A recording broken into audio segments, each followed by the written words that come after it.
Om Tare Tu Tare Tu Re Soha.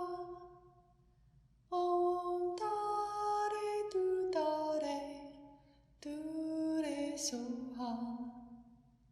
Om Tare Tu Tare Tu Re Soha. Om Tare Tu Tare.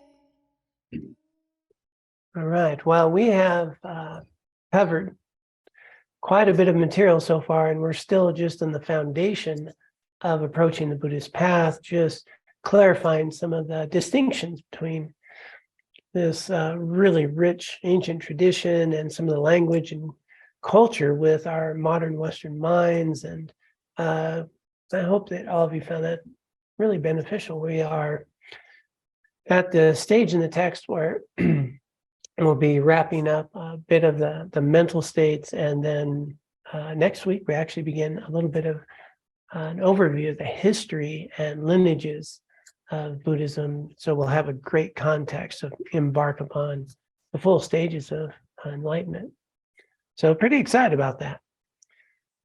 Before we dive in, I did invite last week for people to just go ahead and read ahead this section, and that we are going to get into the section on survival of the cooperative. That's where we'll begin tonight.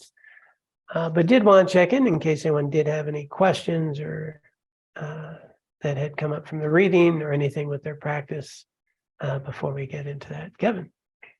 Greetings to everyone online, and John, thanks for doing these teachings.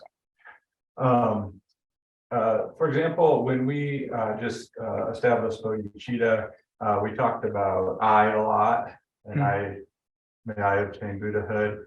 And so I wanted to ask you a question about the nature of the self and of I in the Tibetan lineage, and if you can kind of explain a little bit about the nature of the self in terms of dependent arising and different things. And then also, I'm really interested in how that connects with reincarnation. So just a little light, simple question. Shouldn't take more than a semester. Sorry.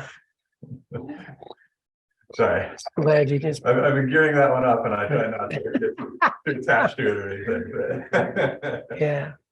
So, and there will be extensive teachings on understanding the sort of nature of self.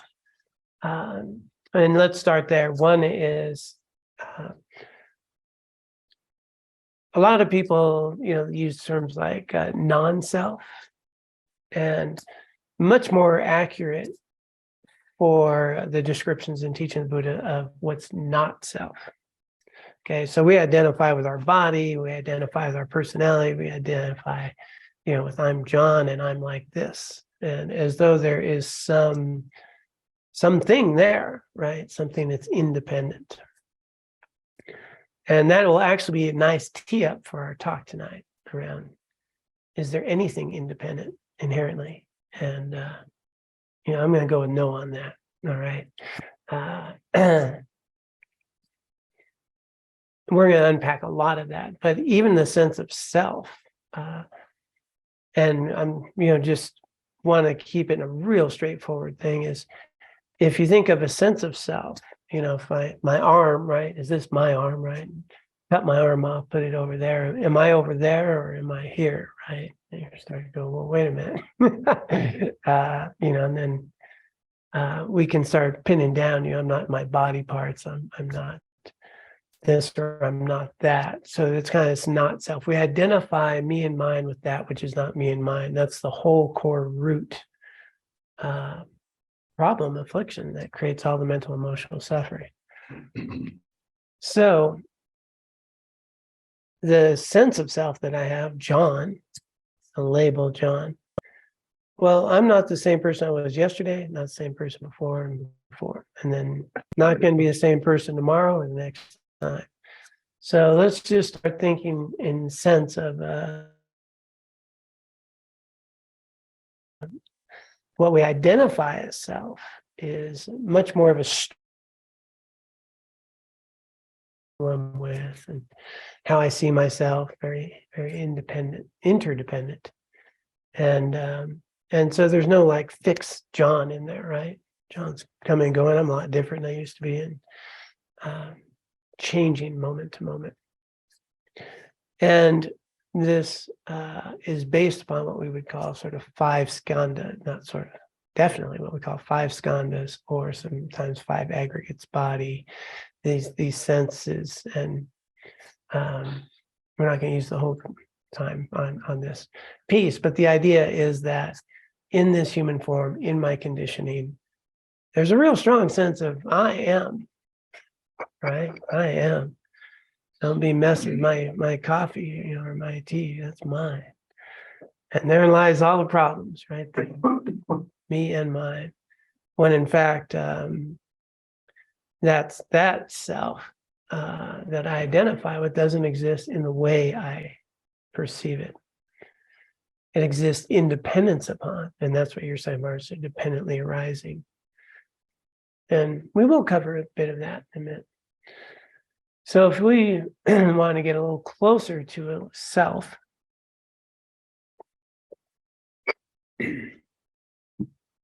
we start identifying what's not self.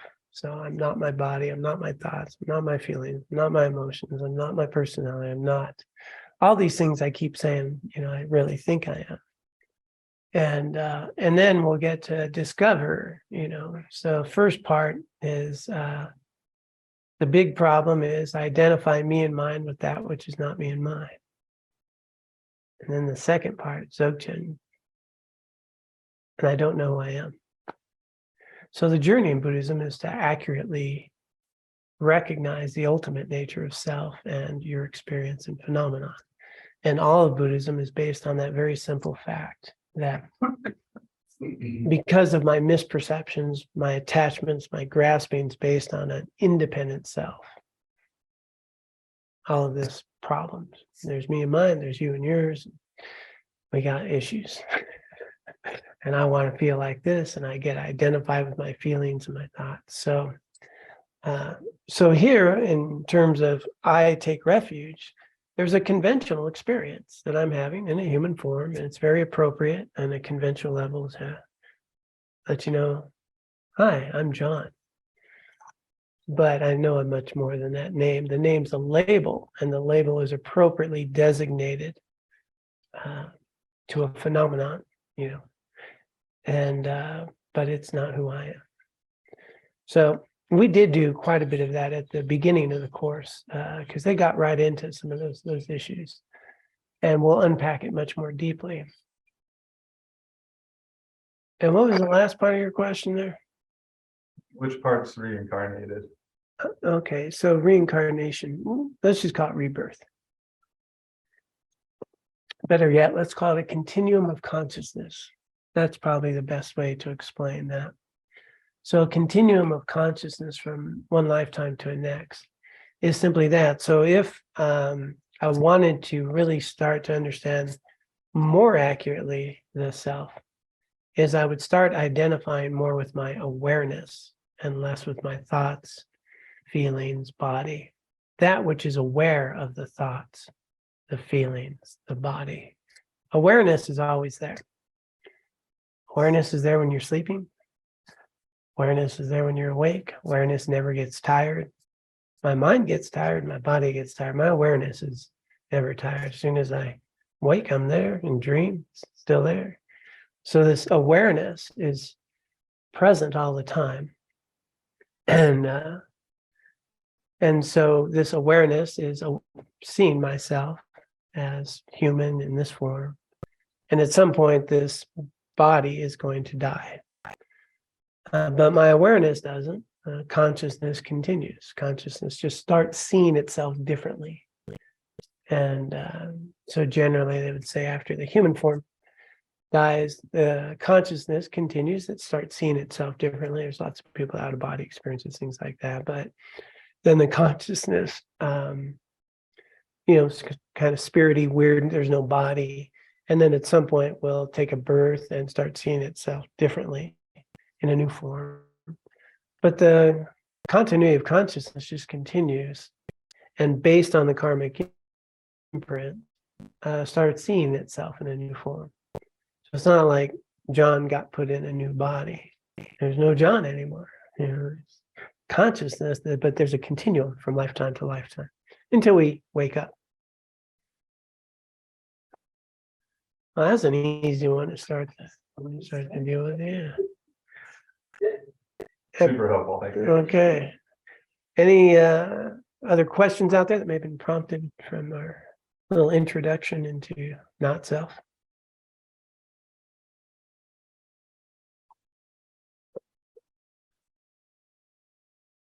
All right. John, I got a question. This is Sure. Chris.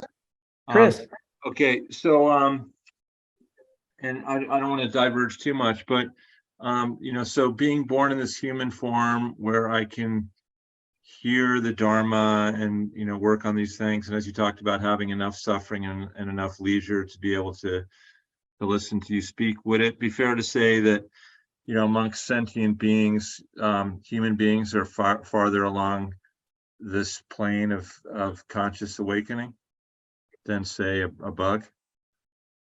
yeah, you're still with the bug, aren't you, Chris? It's still with the bug. Okay.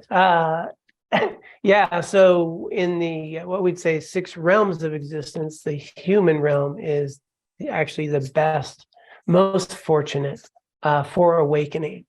So it's not as though it's a plane or a linear thing. It's much more that the human realm is actually closer to the middle. There's heaven realms and some realms that are actually would be called higher realms, but they're not as fortunate for awakening. A human realm has enough suffering to have us start questioning our life. Whereas in a heaven realm, you wouldn't have any suffering, and there's not much desire or curiosity to be looking for that because you're doing pretty good.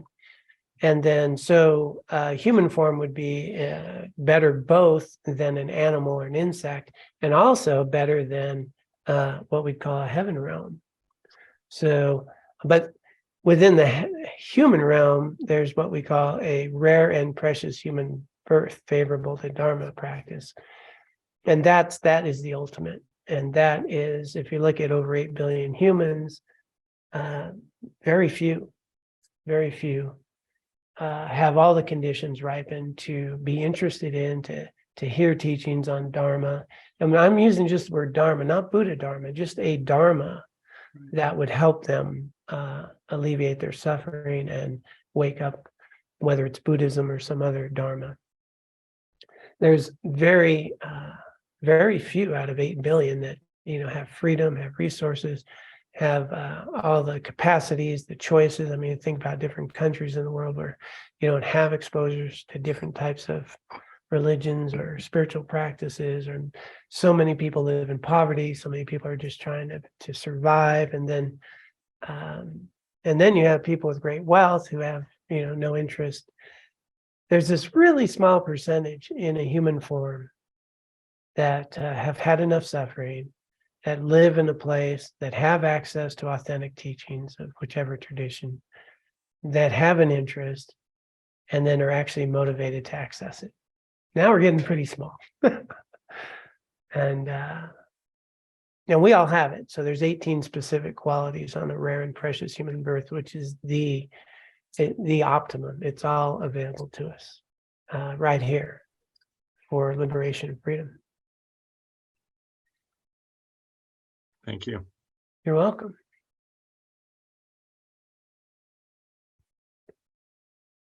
Thinking about throwing you a curve, but I'm thinking about, I was just curious as to why there's been this rapid shift in, over the last 100, 200 years in, way more 8 billion humans as opposed, so has there been like some shift in kind of consciousness that's gone on, or I'm just looking for that explanation as to why if karma is determined the life that we're born into, the next one, what's causing this?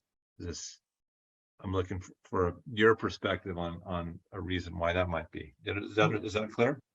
Yeah, and so with that perspective, we have to step back from a very limited view of thinking only in terms of our Earth and what we see in terms of human and animals and insects, and recognize that there are, I don't know what, millions or billions of universes. I don't know how many universes, but there's a lot of them.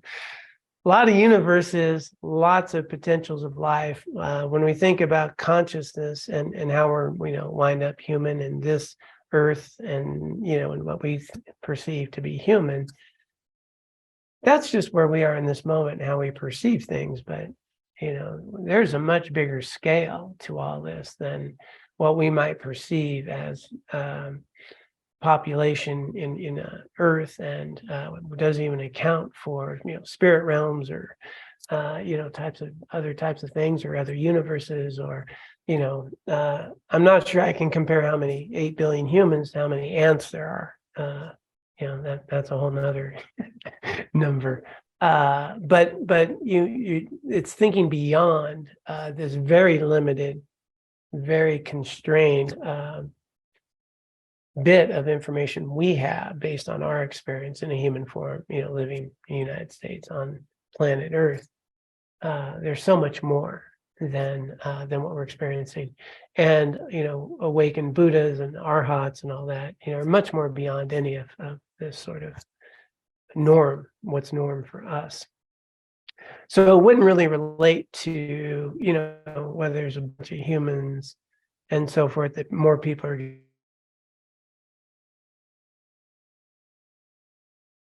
getting elevated or shifting consciousness.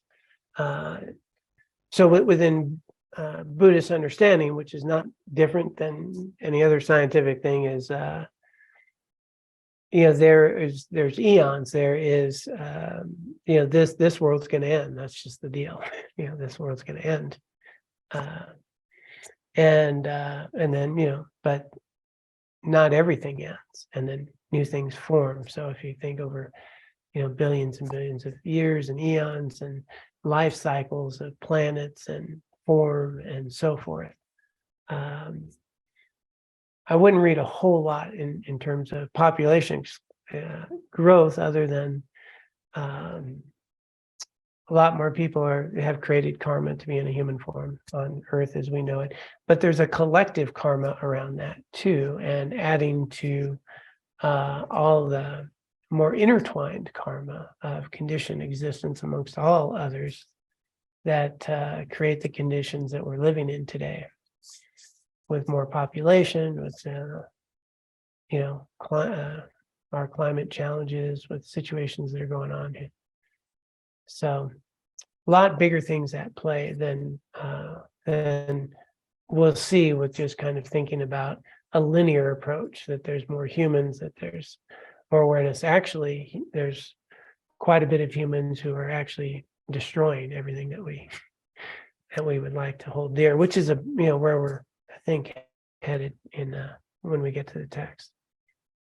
Thank you. You're welcome. Well, yeah, it's easy to forget about how many other universes there are. Sometimes it's easy to forget about other countries and things that are doing it, but wow. Yeah, life is bad. So, anybody else here can have discussion night? All the questions you ever wanted to throw it. Well, let's tap into this text, because I think it's actually right out sort of the things that we're talking about, and then it'll set us up nicely for the next section of the book. So, survival of the most cooperative. Survival of the fittest decided to support and promote competitiveness across many fields of endeavor. Instead, we may want to consider survival of the most cooperative as an axiom for human progress and prosperity. The way bees and ants cooperate and support each other enables the entire hive or hill to stay alive and flourish. Imagine what would happen if the worker ants packed up and left, saying, We've had enough of serving the queen ant. Imagine the consequence if the queen ant, quit. I'm so tired of these pesky worker ants. Love how they just throw on like what the ants would be saying. They never leave me alone. These tiny insects instinctively know that their entire community will survive and prosper when they work together harmoniously for a common aim. They know that by following their own individual needs and wants, they will perish as individuals, and the entire colony will also suffer. Suddenly, they're a lot brighter than us. Okay. Historically, the world's great civilizations have thrived when people helped each other and worked for the common good. Degeneration has occurred when competitive leaders battled for power and fame, selfishly ignored others, and looked out only for their own welfare. We human beings are dependent on each other just to be alive. This is true now more than any other time in human history. So, I mean, just a real key point is that degenerations occurred when competitive leaders battled for power and fame, selfishly ignored others, and looked out only for their own welfare. Now, historically, that's, obviously was a history teacher. And you look at the decline of civilizations and so forth, and you're going to see complacency, you're going to see greed, you're going to see all that corruption. And then His Holiness here is making the point that we are actually dependent on each other, more so than any other time in human history. Most of us do not know how to grow our own food, make our own clothes, build our homes, or make the medicine that cures our illnesses. Sam was pointing out some people don't even know how to change the toilet seat. Is that right? Yeah, saw an ad there for help. All right, so we depend on others, and each of us contributes to the common good in his or her own way. The global economy means that we influence each other more dramatically. If we human beings use the model of survival of the fittest and try to procure more and better resources for ourselves individually or just our own group, we will sabotage our personal happiness and endanger the existence of human beings on this planet, which is kind of what's been happening, right? Self-centered concern not only harms others, but it also harms ourselves. We are dependent beings. We exist independence on a multiplicity of other factors, most of which we have due to the efforts of others. The exaggerated sense of self-sufficiency is illusory, and it can and should be replaced by wise acceptance of mutual interdependence. Just going to pause there for a moment. Is there anything that you've achieved independently? Anything, anywhere? What have you done independently?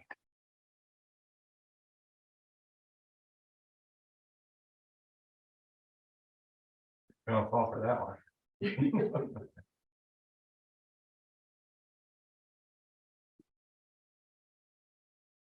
Still saying, I earned my own money, right? People say stuff like that, man, I earned my own money. Really?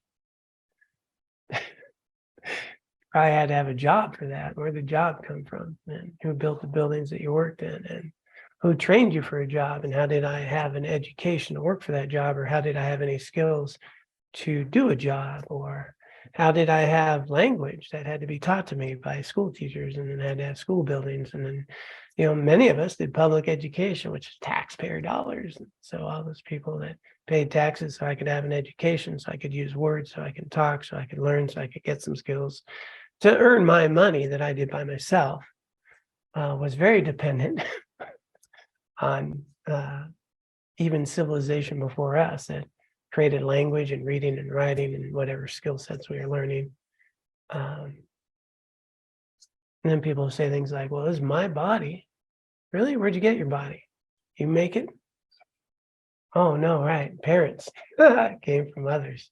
Even my body came from others. You know, what's mine? Oop, a loud chunk there.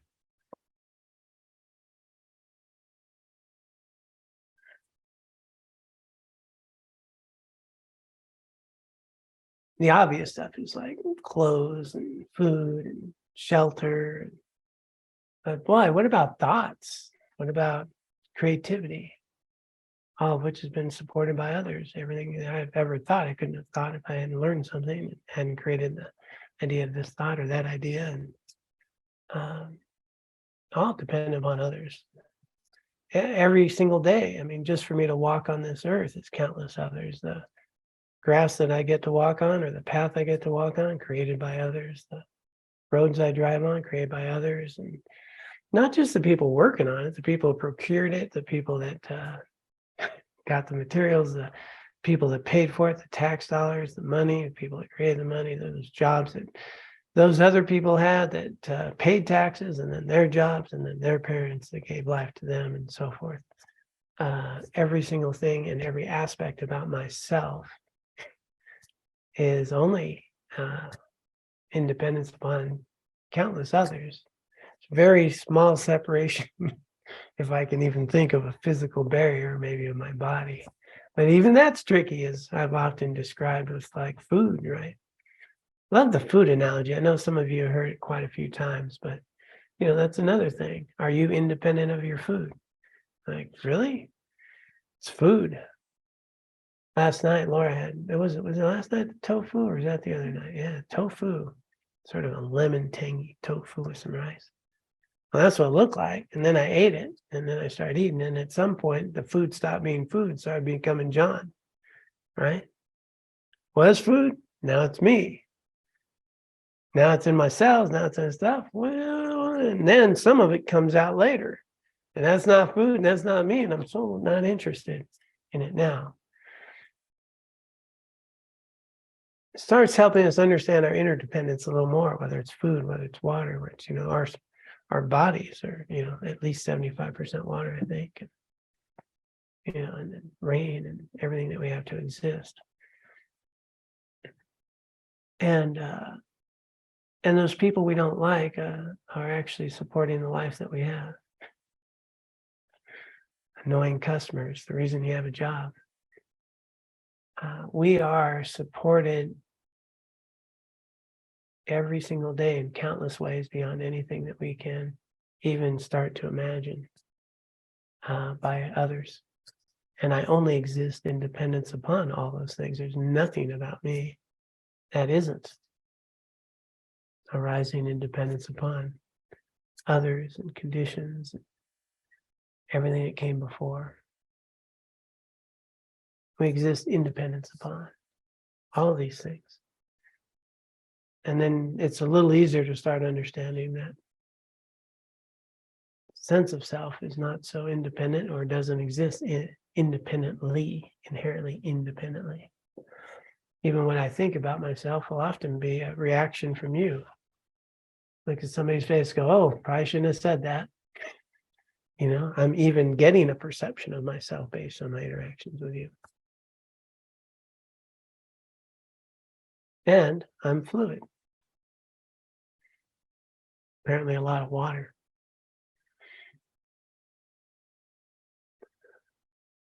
All right.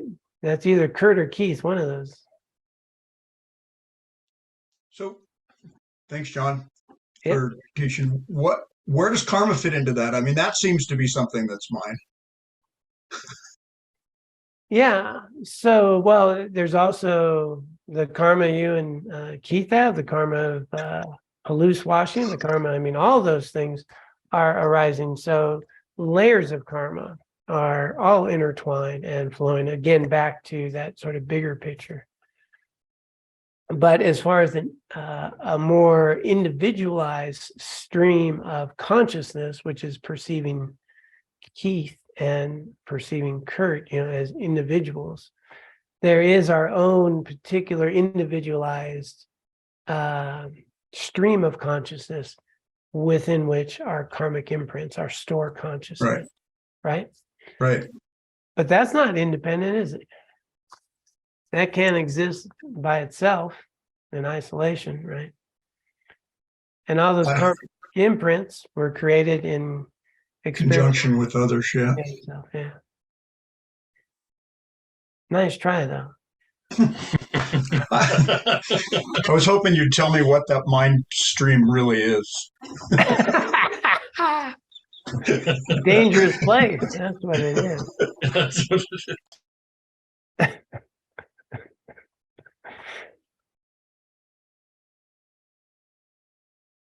Well, and that is also the beautiful thing.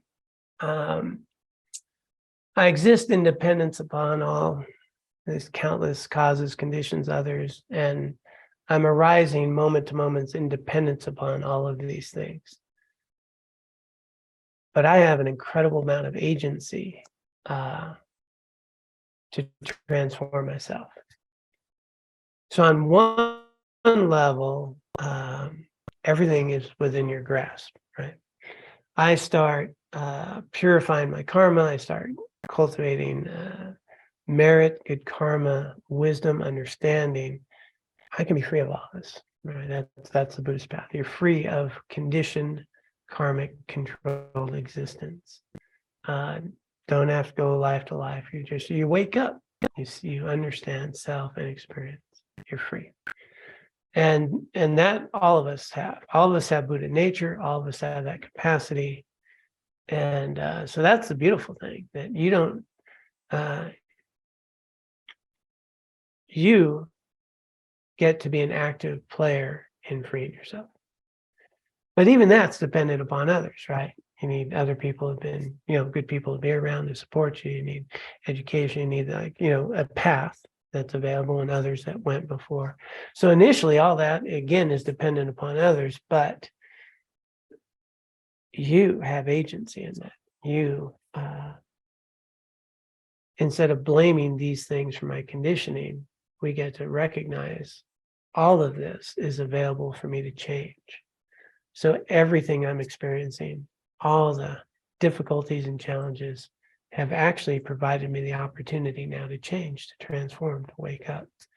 And if I recognize that all of this that I'm experiencing subjectively, not objectively, just through my own lens of experience, is manifesting in a sense, in a way that helps me understand myself, my experience, and wake up a little more.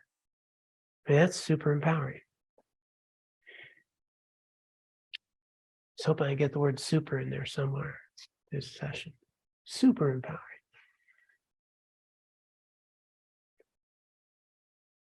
So on one level, we have to recognize what we call conventional truth and ultimate truth, right?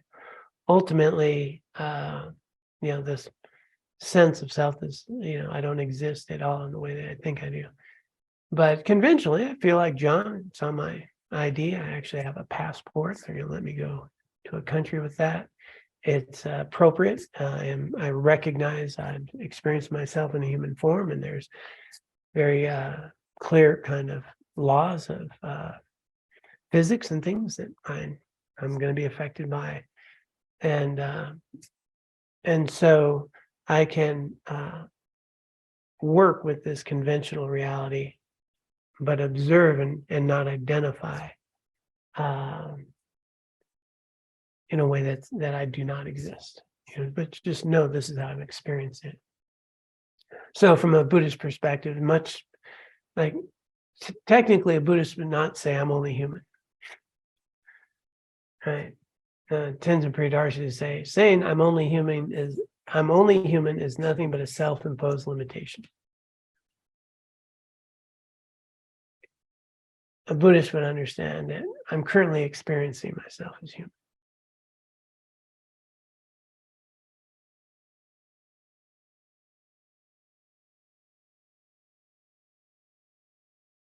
I'm having a human experience, something like that. But I'm much more than this body. The Buddha nature is present. It's present in all of us. And when we start to tap in a little more to a metacognitive way of being, where we're observing what I'm doing, what I'm saying, what I'm thinking, observing. Well, who's observing? That's where we start looking at, okay, who's observing, who's aware. And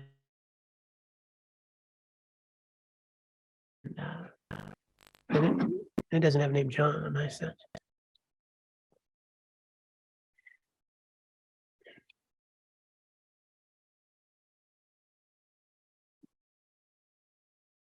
But while we're in this human experience, we get to have a very clear direction path. Here's how things function and work. And here's the source of my mental and emotional struggles. So much of it is just my own fears, insecurities, grasping. It's in my mind. I was on a call with someone just yesterday, called just to check in, going through a lot of stuff. Different things had changed in their life and some transition, and we're talking, and she was just needed to ground, and ultimately it comes down to there is in that moment in her house no problem, well fed, nice house, and all the stress, worry, and fear is about something that may or may not happen, and so that's now in my mind, not in my experience, and it has much more to do with what I'm focusing on instead of what I'm actually get to experience. If I refocus on, that everything's pretty okay right now, and I don't know, she didn't know if this or that would happen, but she knew enough to know that she should call on this ground and remember that, because we forget that. So just really simple steps in Buddhism is recognizing the very nature of that self-grasping mind that identifies, and then I identify, then I get worried, then I may or may not get this, and then I'm stressed about this or that, and then I keep trying to change the world so I can be happy, and that actually creates more worry and more stress. Instead of recognizing I can start paying attention to myself and my experience more accurately, and I've already eliminated 80% of my suffering. I don't even have to do anything else, just start paying attention more accurately. Is there a problem right here, right now? Other than I have a little taste for tofu and lemon zest stuff since I brought it up. It's a little desire. But I'm okay. I'm not even hungry right now. But the mind will go, wouldn't that be good? And it's just so subtle and it hooks. So, Buddhism is about ultimately just truth. So, and we start focusing more on reality and understanding the hijacked mind, which is arising from a strong sense of self. It doesn't exist in the way at all that we're perceiving it.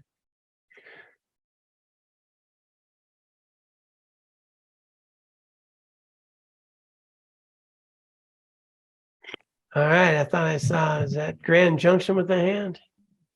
Grand Junction moving. John, question for you. Saying that, I've been feeling like this week, a lot of times I recognize that I'm more strung out now just because I recognize it. I think I am less often, but I recognize it, and that makes it almost a little worse than just being able to kind of cruise on autopilot and not recognize it, and just do what everybody does and keep rolling with it. Yeah, what you're describing is a very common feature. When we start paying attention to our mind and to our habits and to our conditioning, it can be quite shocking, and it's not like it wasn't going on before. It's just now I'm noticing it. Now I'm more aware. And so common analogies when people, start to meditate and they start to recognize, wow, their mind is just, I can't even just sit and breathe, like, wow. And then my impulses, and then And what we do, as you're pointing out, is we anesthetize that. We distract ourselves with other things. So we're not feeling that. And then that conditioning continues.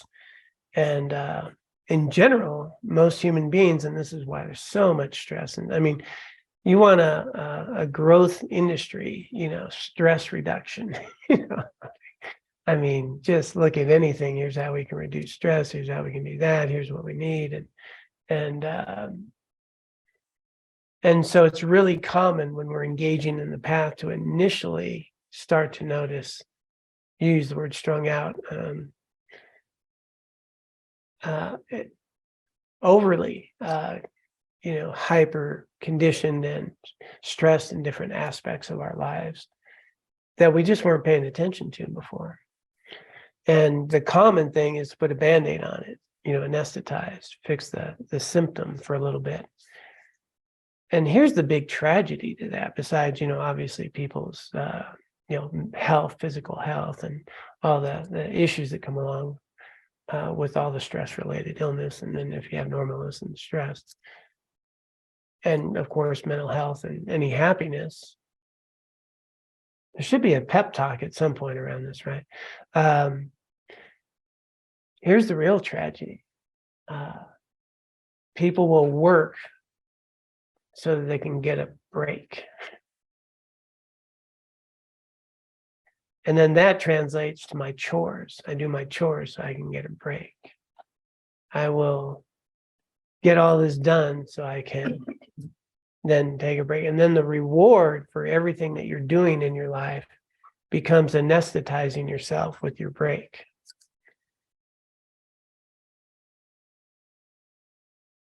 And therein lies tragedy. Our whole life is the stuff we're doing. And then our life becomes work. And then the breaks become anesthetized distraction. And the real tragedy is things I once enjoyed or really cared about become a chore, become work. And then when I do actually have those things done, rather than fulfilling, enriching, development things that would inspire me, are often, something to escape so that I can buck up and go back to work. And whole lifetimes go by that way. So initially, we start to notice that. And when we start to notice that, then corrective action, right? Corrective action. And so noticing, the being strung out, the hypertension, one of the things, is beginning to just notice it in yourself, to notice, first off, are there things I can do differently? Obviously, is one. But also to notice that stress or strung outness is tied to something, right? Like if this gets done or doesn't get done, I'll either be happy or be in a bad situation. And so when we get to start to understand that the outer events and how they turn out or don't turn out will have very minimal impact on your level of well-being.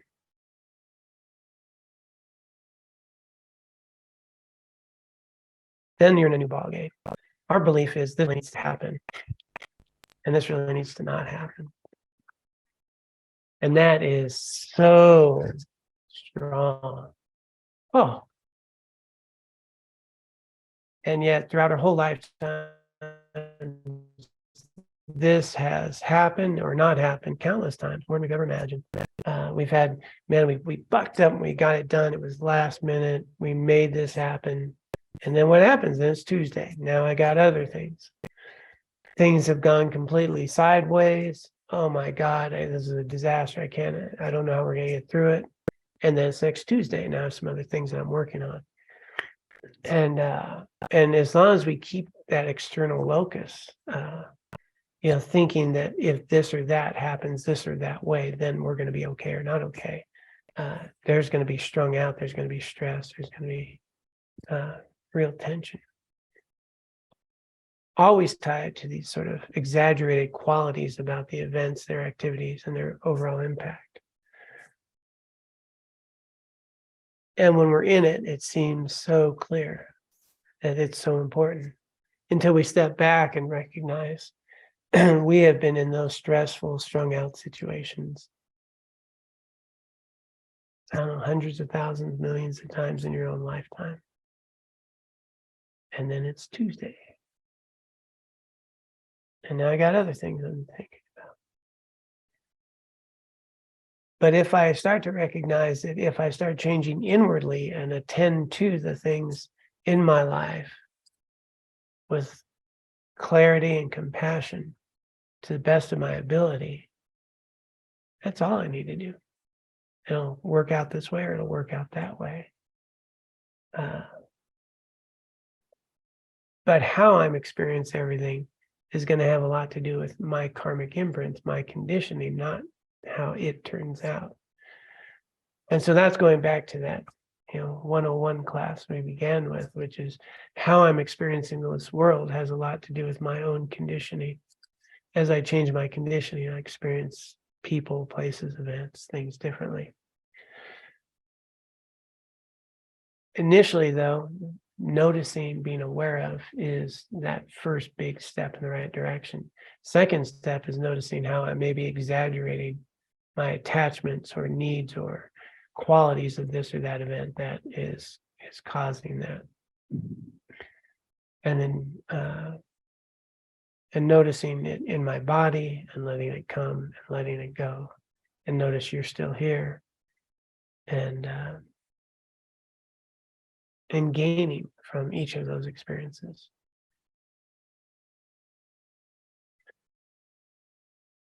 So I hope that was somewhat helpful there. Thank you. You're welcome. But very normal to, when I teach a mindfulness course, the first thing that I have everybody do is an exercise called awareness of unawareness. Awareness of unawareness. And the idea is that you catch yourself being unaware. Catch yourself being unaware. And so, anybody here ever spill a few drops when you're pouring, something into a glass? Well, that's because you stop paying attention to when you're pouring. That's why. Where my car keys are, things like that. So what we do is we just tell people, start catching yourself being unaware. And it freaks people out over the first few days to start to notice how many things they do that they're not even paying attention to. It's a nice exercise we get, but it's similar. I start to notice how unaware I am of even when I'm not listening to someone that's right in front of me. And so the initial phase is really noticing that. Yeah, it's a little. I had this one person was so engrossed in the news or the things that she's reading on her smartphone that when she kind of brought her attention back, she forgot she was even in the bathroom on a toilet. Oh, wow. She was so engrossed in that the thing that she was reading, and so yeah. So we start noticing, and it's a good. That means growth. I think that's probably going to be where. Let me see if we have only one more paragraph or not. Let me see where I'm at with the text here. No, that's yes. We get love and compassion. Oh yeah, let's just read this. Two paragraphs. We can do this. We can't do it independently, but we can do it together. Love and compassion are based on an understanding of interdependence. Bodhisattvas who aspire for a full awakening meditate on interdependence to increase their understanding of the nature of reality as well as their altruism. In this way, they cultivate vibrant self-confidence that they can make a positive contribution to the welfare of others. The more genuine self-confidence we have, the less fear and anger. The less fear and anger will torment our minds. Especially when we pass through difficulties, compassion and altruism will sustain us at that time. In a world where the actions of one individual can have far-reaching effects on many people, self-centeredness and ignorance can lead to great damage, while altruism spreads great good. When we cultivate care and concern for others, coupled with wisdom that can clearly analyze situations, we're more peaceful inside, and our actions to benefit others are more effective. If we human beings adhere to the self-preoccupied philosophy of survival of the fittest, it may result in the survival of no one. Having the attitude of survival of the most cooperative brings more individual well-being as well as the survival of our species. Yeah, that's a good note to wrap up on. I realized I did not share that with all of you. Well, you couldn't tell when I added a word. So there we go.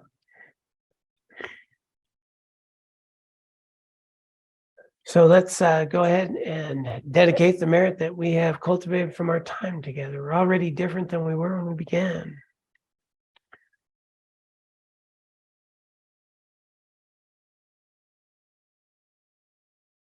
Taking just a moment to recognize that our time together is a very interdependent experience that we have. We have people from all over the country online. We have people here in Carbondale.